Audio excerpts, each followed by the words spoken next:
چاروں جانب سے بند ہو گیا سارا کچھ.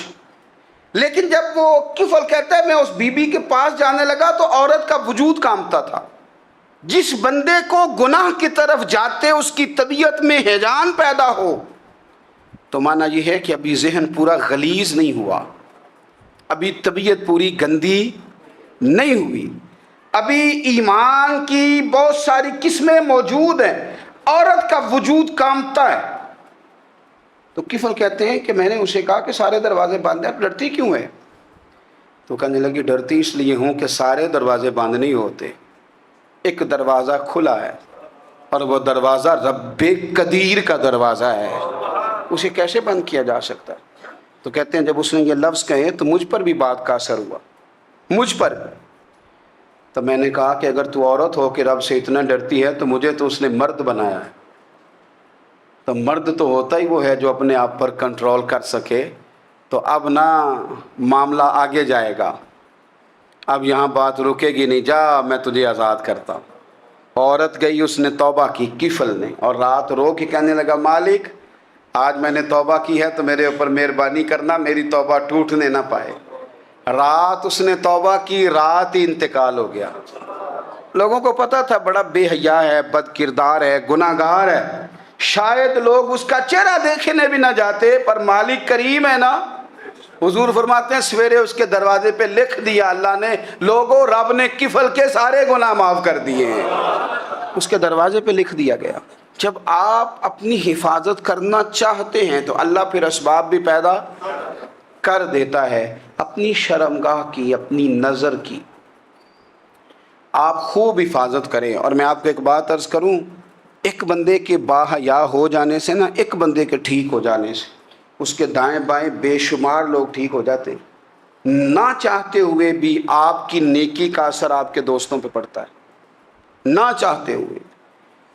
اور ایک بندے کے بگڑ جانے سے اس کے دائیں بائیں بہت سارے لوگ بگڑ جاتے ہیں, بہت سارے لوگ بگڑ جاتے ہیں. آپ اگر اپنے لب و لہجے پر یہ پابندی لگا سکیں اور اپنے آپ کو اگر آپ سنبھال سکیں تو پھر یاد رکھیے گا بڑی ساری چیزیں بہتر ہو جائیں گی.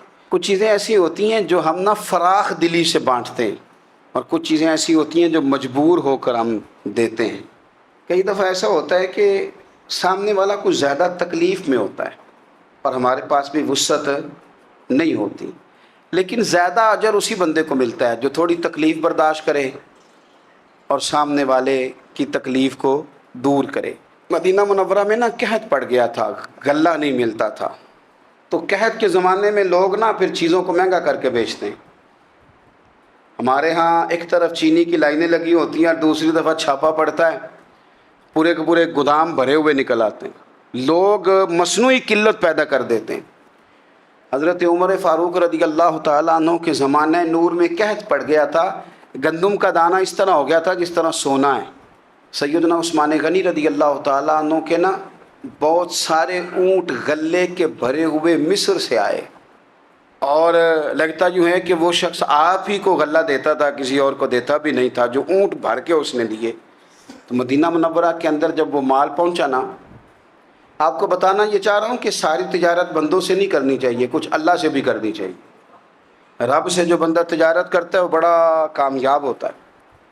وہ غلے سے بھرے ہوئے اونٹ آپ کے پہنچ گئے تو تاجر آئے, انہوں نے آگے کہا عثمان ہم کھول کے نہیں دیکھتے کہ اندر مٹی ہے کہ سونا ہے, اور یہ بھی نہیں پوچھتے آپ نے کتنے کا خریدا, آپ کی زبان پر اعتبار ہے.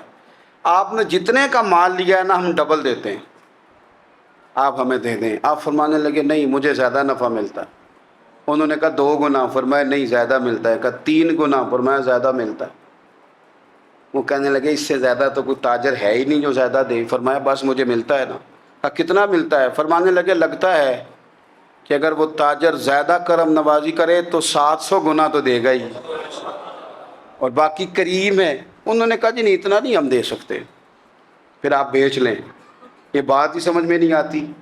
لوگ چلے گئے تو حضرت عثمان غنی مال اٹھا کے مسجد کے دروازے پہ لے گئے, جا کے کہنے لگے اے عمر اعلان کر دیں جس غریب کو گندم کی ضرورت ہے, آسانی کے دور میں نہیں دقت کے دور میں, جب لوگوں کو مل نہیں رہی چیز, جس کو ضرورت ہے وہ آئے اور آ کے لے جائے۔